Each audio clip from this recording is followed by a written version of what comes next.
Hello दोस्तों, स्वागत है आपका आपके channel something new in education पर।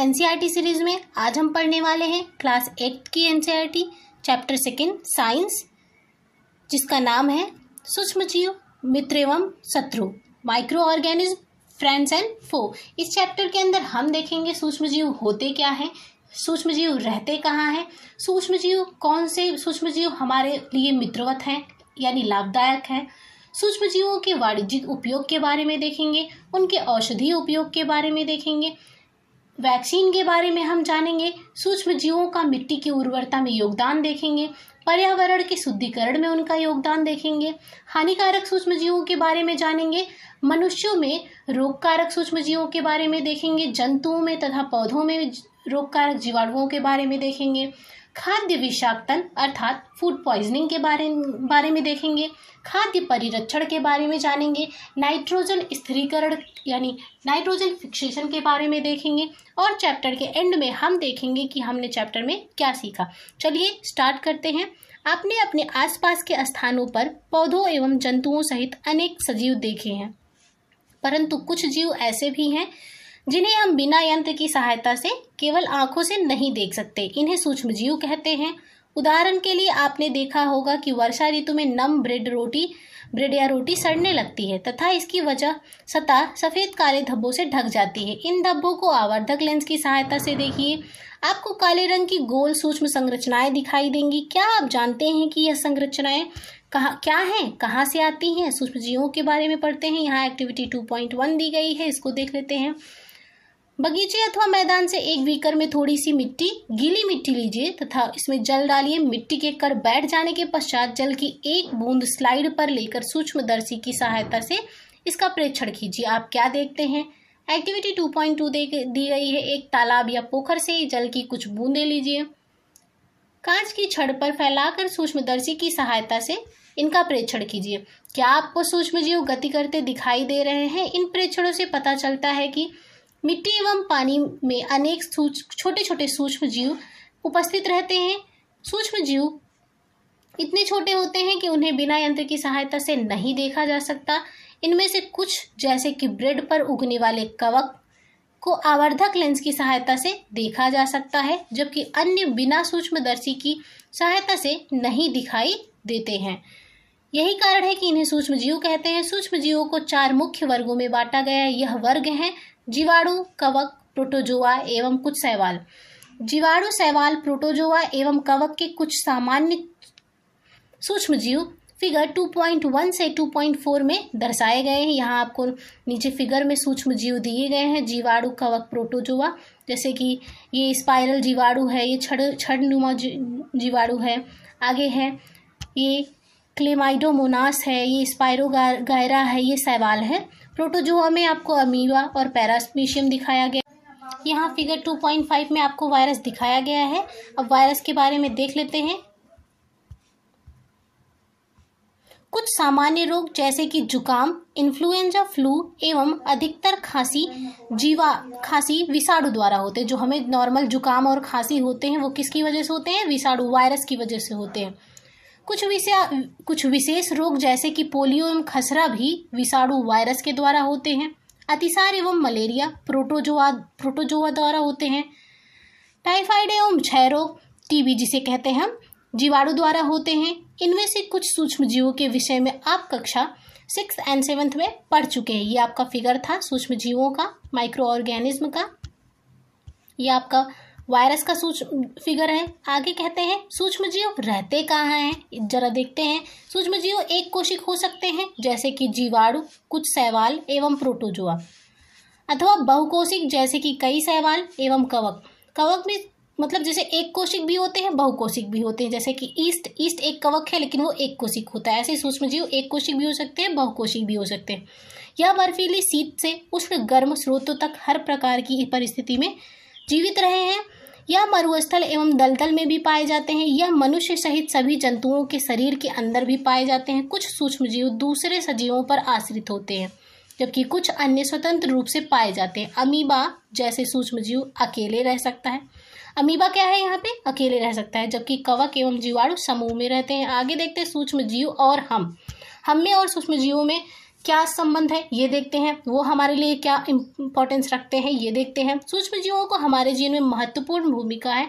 इनमें से कुछ हमारे लिए लाभदायक हैं तथा कुछ अन्य हानिकारक तथा जीवों में रोग के कारक हैं।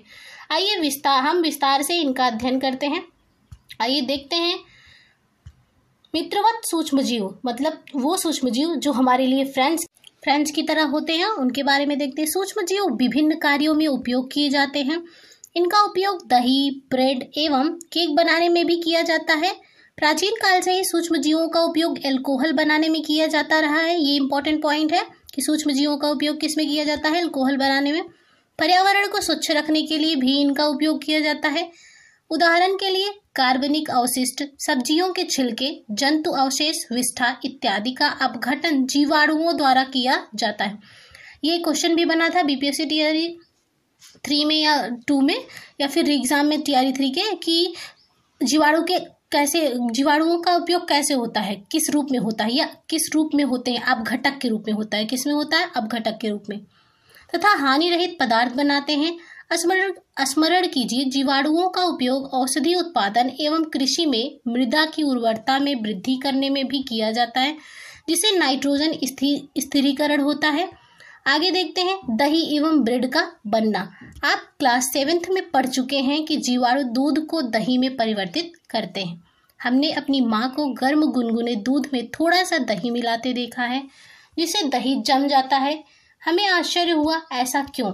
यहाँ पे इनकी थिंकिंग बताई गई है। दही में अनेक सूक्ष्म जीव पाए जाते हैं, जिसमें लैक्टोबैसिलस नामक जीवाणु प्रमुख होता है। वैसे उसमें कई सूक्ष्म जीव होते हैं, लेकिन लैक्टोबैसिलस जो होता है मेन होता है, जो दूध को दही में परिवर्तित कर देता है। वह दूध में जनन कर उसे दही में परिवर्तित कर देते हैं। जीवाणु पनीर, चीज, अचार एवं अनेक खाद्य पदार्थों के उत्पादन में सहायक हैं। रवा, सूजी, इडली एवं भटूरे का एक महत्वपूर्ण संगठक दही है।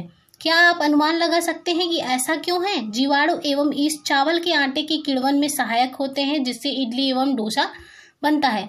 यहाँ एक्टिविटी 2.3 दी गई है। एक बर्तन में 1/2 किलोग्राम यानी 500 ग्राम आटा तथा मैदा लेकर उसमें थोड़ी सी चीनी डालकर गर्म जल से मिलाइए।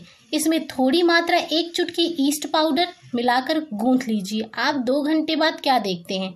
क्या आपने गूथे हुए मैदे का फुला हुआ पाया, उसे फुला हुआ पाया, जिसे हम कहते हैं खमीर आ गया। ईस्ट तीव्रता से जनन करके श्वसन के दौरान कार्बन डाइऑक्साइड उत्पादित करते हैं। गैस के बुलबुले खमीर वाले मैदे का आयतन बढ़ा देते हैं।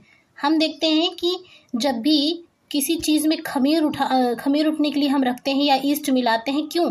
वो कौन सी गैस की वजह से वो फूल जाता है? उसमें कार्बन डाइऑक्साइड गैस होती है। कौन सी गैस होती है? CO2, carbon dioxide. आगे है फिगर, जैसा कि 2.6 में आपको दिखाया गया है, खमीर उठा हुआ है मैदे में या आटे में।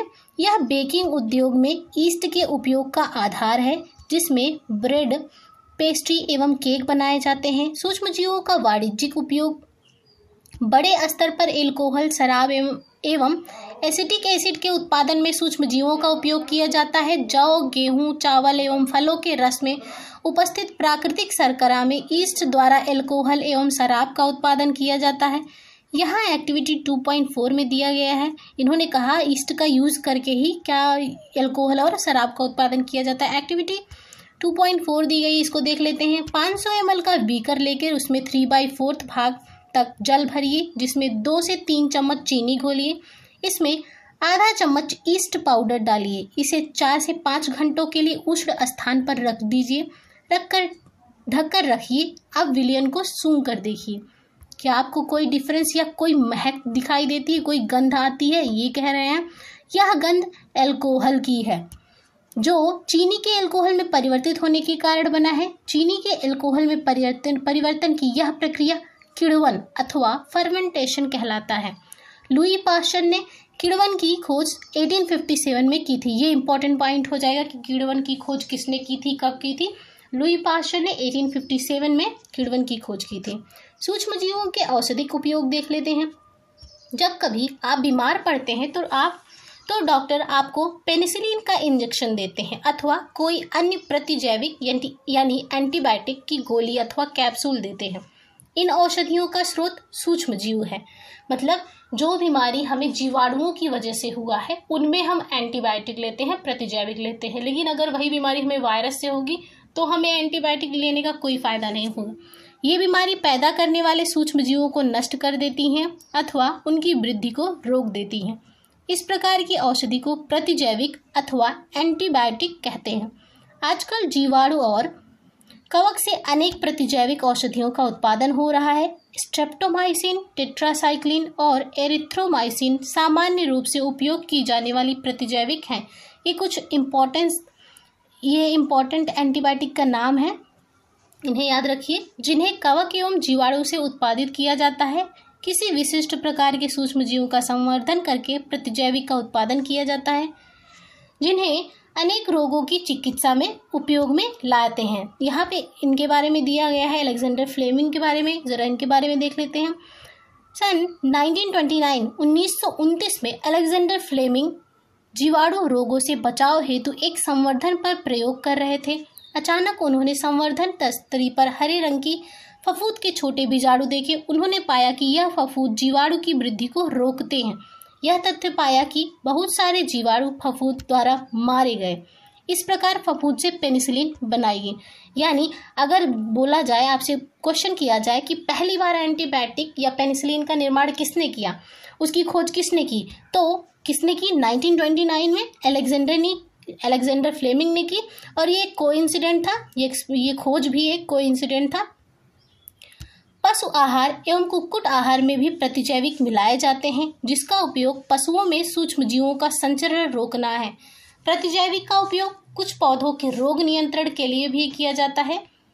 यहाँ पे कुछ दिया गया है, इसको देख लेते हैं। ध्यान रखना चाहिए कि डॉक्टर की सलाह पर ही प्रतिजैविक की दवाएं लेनी चाहिए तथा उस दवा का कोर्स भी पूरा करना चाहिए। यदि आप प्रतिजैविक उस समय लेंगे जब उसकी आवश्यकता नहीं है, तो अगली बार जब आप बीमार होंगे और आपको प्रतिजैविक की आवश्यकता होगी तो वह उतनी प्रभावी नहीं होगी। इसके अतिरिक्त अनावश्यक रूप से ली गई प्रतिजैविक शरीर में उपस्थित उपयोगी जीवाणु भी नष्ट कर देती है। सर्दी, जुकाम एवं फ्लू में प्रतिजैविक प्रभावशाली नहीं है, क्योंकि यह रोग विषाणु द्वारा होते हैं। ऊपर ही हमने बताया आपको कि जो रोग जीवाणुओं द्वारा होते हैं उन्हीं में एंटीबायोटिक काम करता है। जैसे कि हमारी सर्दी जो कि वायरस से होती है, नॉर्मल जुकाम जो होता है उसमें एंटीबायोटिक लेने का कोई फायदा नहीं, क्योंकि वो वायरस से हुआ है। हाँ, अगर जुकाम के साथ कोई ऐसा रोग भी हुआ है जिसमें जो जीवाणु से है तो आप एंटीबायोटिक लेते हैं। शिशु एवं बच्चों को टीका क्यों लगाया जाता है, वैक्सीन के बारे में देखते हैं। जब रोग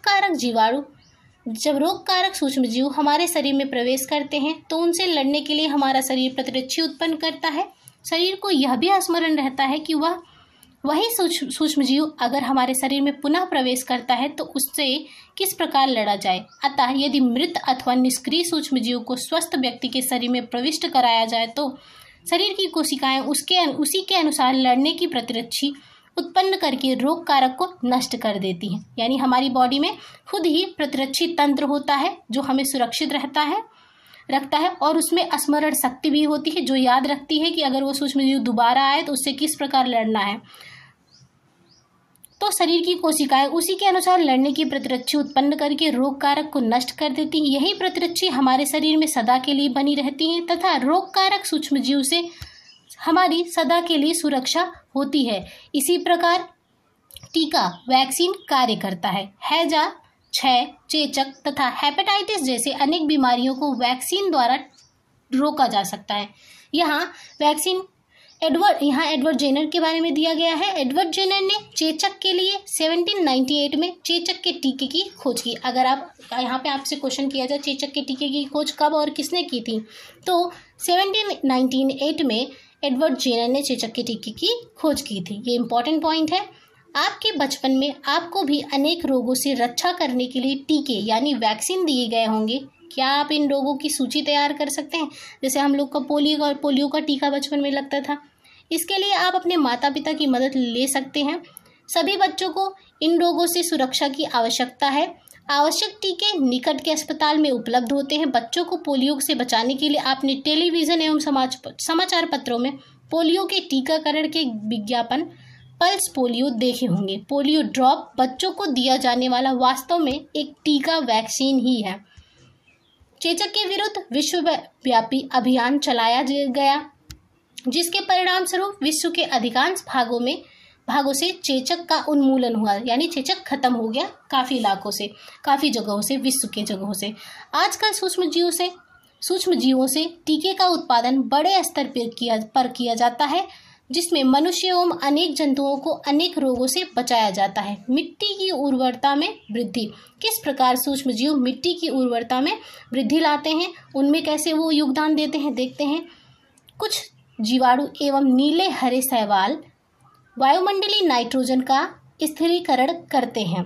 इस प्रकार मृदा में नाइट्रोजन का संवर्धन होता है, यानी नाइट्रोजन की मात्रा अधिक बढ़ती है तथा उसकी उर्वरता में वृद्धि होती है। इन्हें सामान्यतः जैविक नाइट्रोजन स्थिरीकारक कहते हैं।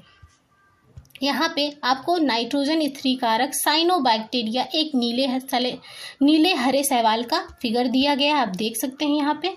पर्यावरण का शुद्धिकरण। अब हम देखेंगे सूक्ष्मजीव पर्यावरण को शुद्ध करने में किस प्रकार अपना योगदान देते हैं। अपने विद्यालय के माली को देखने के पश्चात पहली बूझों और दूसरे विद्यार्थियों ने घरों व बगीचों से पत्तियां एवं फल सब्जियों का कचरा एकत्र करके उसके निपटान के लिए बनाए गए गड्ढे में डाला। कुछ समय बाद इसका विघटन होने से यह खाद में परिवर्तित हो गया। पहली और बूझो जानना चाहते हैं कि यह किस प्रकार हो सकता है।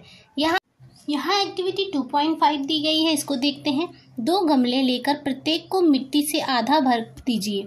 इन्हें ए एवं बी से चिन्हित कीजिए। ए गमले में पौधे का कचरा भर दीजिए तथा दूसरे गमले बी में पॉलीथीन की थैली, कांच की खाली बोतलें तथा प्लास्टिक के टूटे खिलौने इत्यादि भर दीजिए। उन्हें एक ओर रख दीजिए। 3 से 4 सप्ताह बाद इनका परीक्षण कीजिए। क्या आपको दोनों गमलों की वस्तुओं में कोई अंतर दिखाई देता है?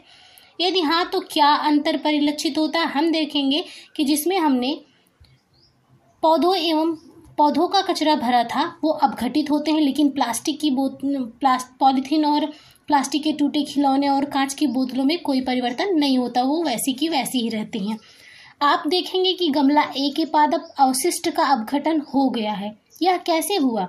सूक्ष्म जीवों द्वारा पादप अवशिष्ट का अपघटन कर उसे खाद में बदल दिया गया। इस प्रक्रिया में बने पोषक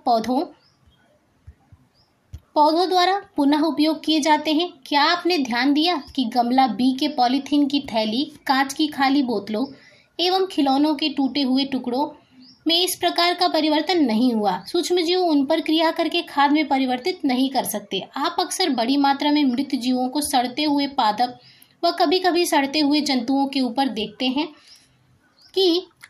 हैं कि कुछ समय बाद वह विलुप्त हो जाते हैं। इसका मुख्य कारण है कि सूक्ष्मजीव मृत जैविक अवशिष्ट का अपघटन करके उन्हें सरल पदार्थों में परिवर्तित कर देते हैं।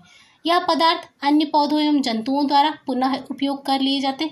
इस प्रकार से वो हमारे लिए कचरे तथा अन्य हानिकारक चीज़ों का निपटान करते हैं और हमारे लिए लाभदायक सिद्ध होते हैं। इस प्रकार हानिकारक एवं दुर्गंध युक्त पदार्थों का निम्नीकरण करने के लिए हम सूक्ष्मजीवों का उपयोग कर पर्यावरण का शुद्धिकरण कर सकते हैं। हानिकारक सूक्ष्मजीव क्या होते हैं, कौन कौन से होते हैं, जरा देखते हैं। सूक्ष्मजीव अनेक प्रकार से हानिकारक हैं। कुछ सूक्ष्मजीव मनुष्य, जंतुओं एवं पौधों में रोग उत्पन्न करते हैं। रोग उत्पन्न करने वाले ऐसे सूक्ष्मजीवों को रोगाणु अथवा रोगजनक कहते हैं। कुछ सूक्ष्मजीव भोजन, कपड़े एवं चमड़े की वस्तुओं को संदूषित करते हैं। आइए उनकी हानिकारक गतिविधियों के विषय में और अधिक जानकारी प्राप्त करें। मनुष्य में रोगकारक सूक्ष्मजीव। ऐसे सूक्ष्मजीव जो मनुष्यों में रोग उत्पन्न करते हैं। मनुष्य में रोग उत्पन्न करने वाले सूक्ष्मजीव श्वास द्वारा, पेय एवं भोजन द्वारा हमारे शरीर में प्रवेश करते हैं। संक्रमित व्यक्ति अथवा जंतु के सीधे संपर्क में आने पर भी रोग का संचरण हो सकता है।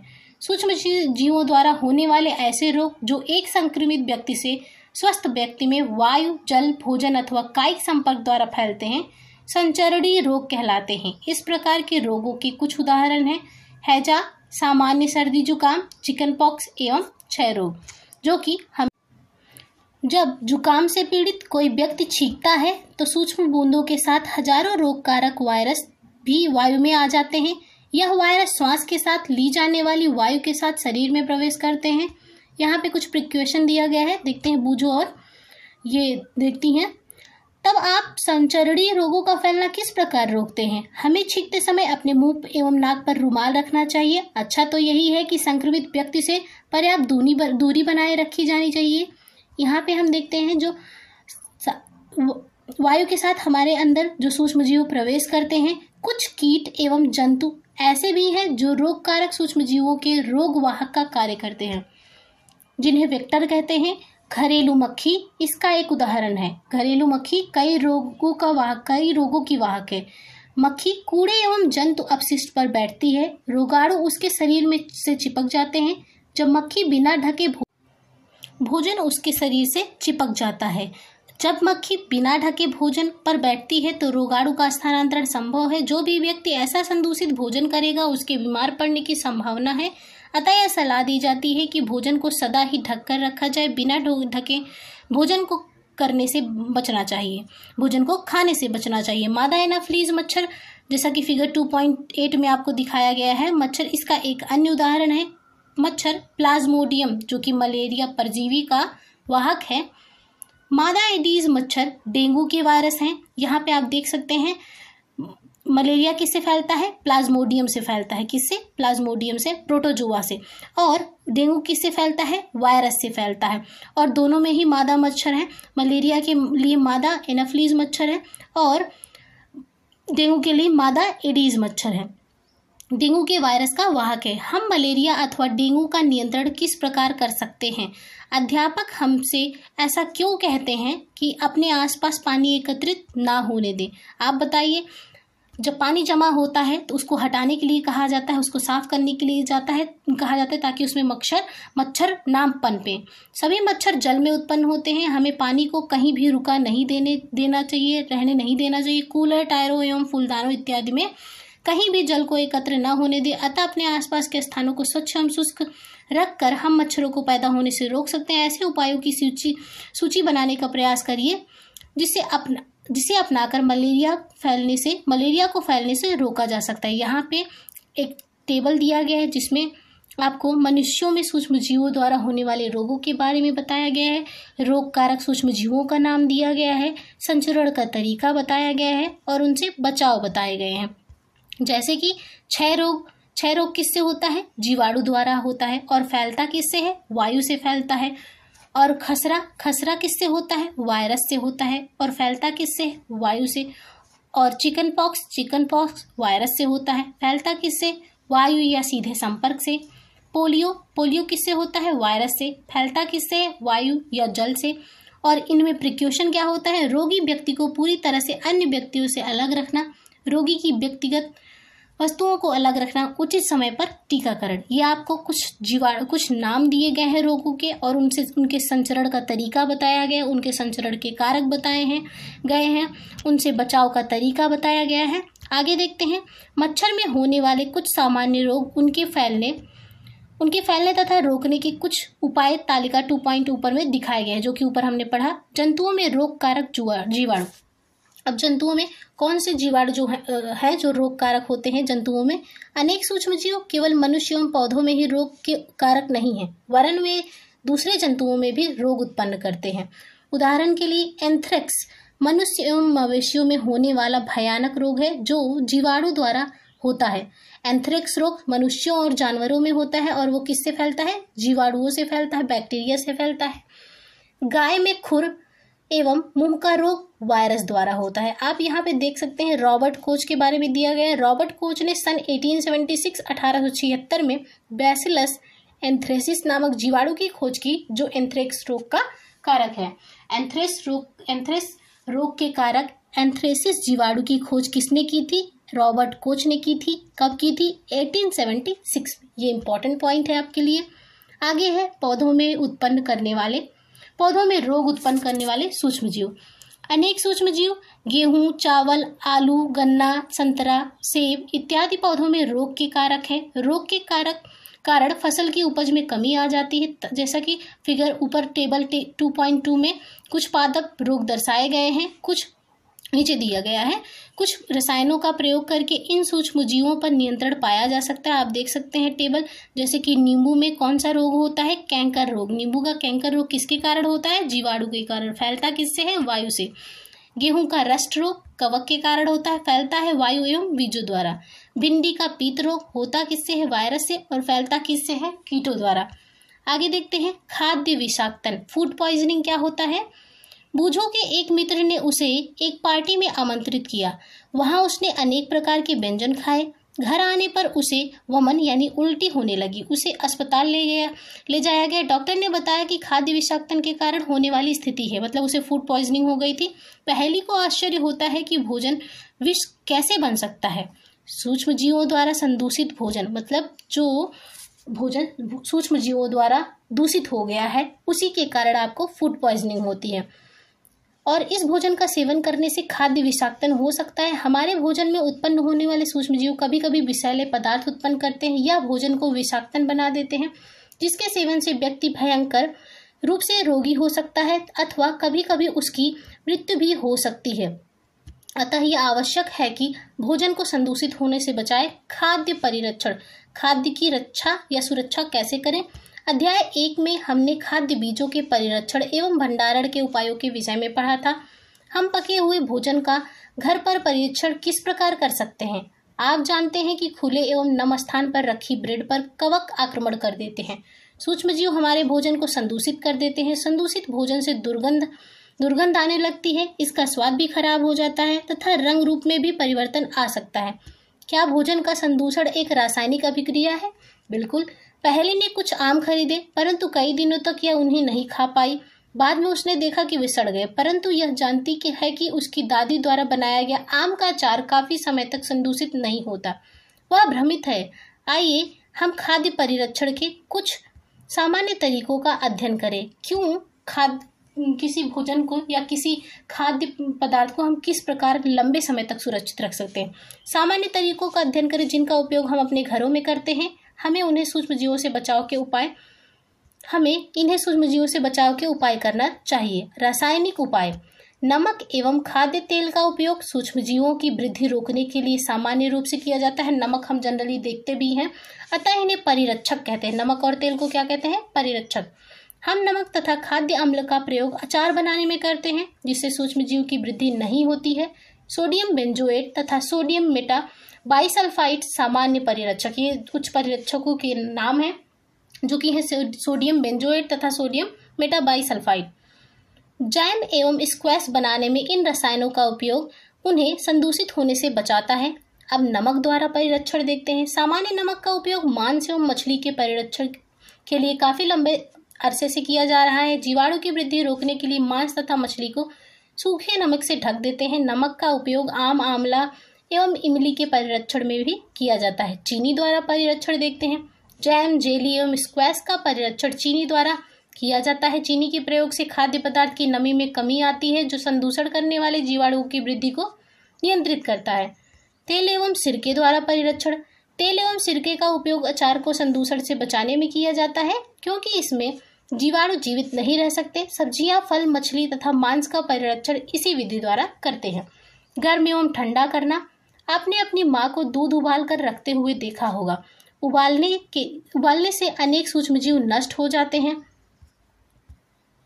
इसी प्रकार हम अपना भोजन रेफ्रिजरेटर में रखते हैं, क्योंकि कम सूक्ष्मजीवों की वृद्धि को रोकता है। कम ताप सूक्ष्मजीवों की वृद्धि को रोकता है। बूझो क्या कह रहे हैं। थैलियों में आने वाला दूध संदूषित क्यों नहीं होता? मेरी माँ ने बताया कि यह दूध पाश्चुरीकृत है। पाश्चुरीकृत होता क्या है? आइए देखते हैं पाश्चुरीकृत क्या होता है। पाश्चुरीकृत दूध को बिना उबाले इस्तेमाल किया जा सकता है, क्योंकि यह सूक्ष्मजीवों से मुक्त होता है। इसके लिए दूध को 70 डिग्री सेल्सियस पर 15 से 30 सेकंड के लिए गर्म करते हैं, फिर एकाएक ठंडा कर इसका भंडारण करते हैं। ऐसा करने से सूक्ष्मजीवों की वृद्धि रुक जाती है। इस प्रक्रिया की खोज लुई पाश्चर नामक वैज्ञानिक ने की थी, इसीलिए इसे पाश्चुरीकरण कहते हैं। पाश्चुरीकरण की खोज किसने की थी? लुई पाश्चर ने की थी। भंडारण एवं पैकिंग, आजकल मेवे तथा सब्जियां भी वायुरोधी सील किए गए पैकेटों में बेचे जाते हैं, जिससे सूक्ष्मजीवों से सुरक्षा होती है। अब देखते हैं नाइट्रोजन स्थिरीकरण के बारे में पढ़ते हैं। आपने क्लास 6 और 7 में राइजोबियम जीवाणु के बारे में पढ़ा है, जो लेग्यूम पौधों यानी दलहन पौधों में नाइट्रोजन स्थिरीकरण में सहायक होते हैं। स्मरण कीजिए, राइजोबियम लेग्यूम पौधों की ग्रंथिकाओं में रहते हैं, जैसे सेम और मटर, जो एक सहजीवता है। कभी कभी तड़ित विद्युत द्वारा भी नाइट्रोजन का स्थिरीकरण होता है, परंतु आप जानते हैं कि नाइट्रोजन की मात्रा वायुमंडल में स्थिर रहती है। आपको आश्चर्य होगा कि यह कैसे संभव हुआ। आइए इसके विषय में अगले भाग में समझते हैं। नाइट्रोजन चक्र, यहाँ नाइट्रोजन चक्र के बारे में दिखा दिया गया है। आपको लेग्यूम पौधों की जड़ों का फिगर दिखाया गया है फिगर 2.9 में। आके देखते हैं नाइट्रोजन फिक्सेशन के बारे में। हमारे वायुमंडल में 78% नाइट्रोजन गैस है। नाइट्रोजन सभी सजीवों का एक आवश्यक संघटक है, जो प्रोटीन, पर्णहरित यानी क्लोरोफिल, न्यूक्लिक एसिड एवं विटामिनों में उपस्थित होता है। पौधे एवं जंतु वायुमंडलीय नाइट्रोजन का उपयोग सीधे नहीं कर सकते। मिट्टी में उपस्थित जीवाणु व नीले हरे शैवाल वायुमंडलीय नाइट्रोजन का स्थिरीकरण करके नाइट्रोजन यौगिकों में परिवर्तित कर देते हैं। जब नाइट्रोजन इस प्रकार उपयोगी यौगिकों में परिवर्तित हो जाती है, पौधे इसका उपयोग मिट्टी में से जड़ तंत्र द्वारा करते हैं। इसके पश्चात अवशोषित नाइट्रोजन का उपयोग प्रोटीन एवं अन्य यौगिकों के संश्लेषण में करते हैं। पौधों पर निर्भर करने वाले जंतु उनसे प्रोटीन एवं अन्य नाइट्रोजनी यौगिक प्राप्त करते हैं। पौधों एवं जंतुओं की मृत्यु के बाद मिट्टी में उपस्थित जीवाणु एवं कवक नाइट्रोजनी अपशिष्ट को नाइट्रोजनी यौगिक में परिवर्तित कर देते हैं, जो पौधों द्वारा पुनः उपयोग होता है। कुछ विशिष्ट जीवाणु नाइट्रोजनी यौगिक को नाइट्रोजन गैस में परिवर्तित कर देते हैं, जो वायुमंडल में चली जाती है। परिणामतः वायुमंडल में नाइट्रोजन की मात्रा स्थिर रहती है। यहाँ पे एक ग्राफ दिया गया है आपको नाइट्रोजन फिक्सेशन का। नाइट्रोजन स्थिरीकरण होता कैसे है, जैसे कि ये चक्र चलता रहता है। आपको दिखाया गया है कि पहले पौधों द्वारा, जैसे कि मिट्टी में अगर उपस्थित नाइट्रोजन के यौगिक हैं तो पौधों द्वारा अवशोषित होते हैं, फिर जंतु द्वारा पौधों को खाना, फिर उनमें जाता है, फिर उत्सर्जन द्वारा फिर मिट्टी में आ जाता है। और इसी तरीके से देखेंगे आप, मिट्टी से जीवाणुओं द्वारा नाइट्रोजन यौगिकों का गैसीय नाइट्रोजन में स्थानांतरण होता है। कभी कभी फिर वायुमंडल में जाता है। वायुमंडलीय नाइट्रोजन तड़ित बिजली द्वारा मिट्टी में नाइट्रोजन उपस्थिति दिखाता है, या तो फिर आप वायुमंडलीय नाइट्रोजन का जीवाणु एवं नीलहरित शैवालों द्वारा स्थिरीकरण देखेंगे। फिर जीवाणुओं द्वारा स्थिर नाइट्रोजन को नाइट्रोजन यौगिकों में परिवर्तित करना देखेंगे। तो ये चक्र आपको चलता हुआ दिखाई देगा। ये देखिए आपको चक्र ये चलता हुआ, ये इसी कारण लगभग वायुमंडल में लगभग नाइट्रोजन स्थिर बना रहता है। अब हम देखते हैं, ये था हमारा चैप्टर 2 सूक्ष्मजीव, मित्र एवं शत्रु। अब हम देखेंगे इस चैप्टर में हमने क्या सीखा। आइए देखते हैं। सूक्ष्मजीव अत्यंत छोटे हैं। फर्स्ट पॉइंट है, सूक्ष्मजीव अत्यंत छोटे होते हैं तथा बिना यंत्र की सहायता से अकेली आंखों से दिखाई नहीं देते हैं। यह बर्फीले शीत मौसम से उष्ण झरनों तक तथा मरुस्थल से दलदल तक हर प्रकार के पर्यावरण में जीवित रह सकते हैं। सूक्ष्मजीव वायु, जल, मिट्टी, पौधों एवं जंतुओं के शरीर में पाए जाते हैं। ये एक कोशिक एवं बहुकोशिक होते हैं। जीवाणु, कवक, प्रोटोजोआ एवं कुछ शैवाल सूक्ष्मजीवों के अंतर्गत आते हैं। विषाणु इनसे अलग हैं, लेकिन फिर भी इसी वर्ग में सम्मिलित किए गए हैं। विषाणु केवल परपोषी में ही गुणन करते हैं, जैसे जीवाणु, पादप तथा जंतुओं में। कुछ सूक्ष्मजीव औषधि एवं एल्कोहल के वाणिज्यिक उत्पादन में उपयोगी हैं। कुछ सूक्ष्मजीव जैविक कचरे जैसे कि मृत पौधे एवं जंतु अपशिष्ट को अपघटित कर सरल पदार्थों में परिवर्तित कर देते हैं तथा वातावरण को स्वच्छ बनाते हैं। प्रोटोजोआ अतिसार तथा मलेरिया जैसे रोग उत्पन्न करते हैं। कुछ सूक्ष्मजीव हमारे भोजन को विषाक्त कर देते हैं। कुछ सूक्ष्मजीव लेग्यूम पौधों की जड़ों तथा ग्रंथिकाओं में पाए जाते हैं। ये वायुमंडलीय नाइट्रोजन को मिट्टी में स्थिरीकृत कर देते हैं, जिससे मिट्टी की उर्वरता में वृद्धि होती है। नेक्स्ट पॉइंट है, मिट्टी में उपस्थित कुछ जीवाणु और नीले हरे शैवाल वायुमंडलीय नाइट्रोजन को स्थिरीकृत कर नाइट्रोजनी यौगिकों में परिवर्तित कर देते हैं। नेक्स्ट पॉइंट है, विशेष जीवाणु मिट्टी में उपस्थित नाइट्रोजन यौगिकों को नाइट्रोजन गैस में परिवर्तित कर देते हैं, जिनका निर्मोचन वायुमंडल में होता है। तो ये था हमारा चैप्टर नंबर 1 जो कि हमने देखा। आई होप ये वीडियो आपके लिए हेल्पफुल हो, और वीडियो अच्छी लगी हो तो लाइक, शेयर एंड सब्सक्राइब करना ना भूलिएगा। Thank you for watching.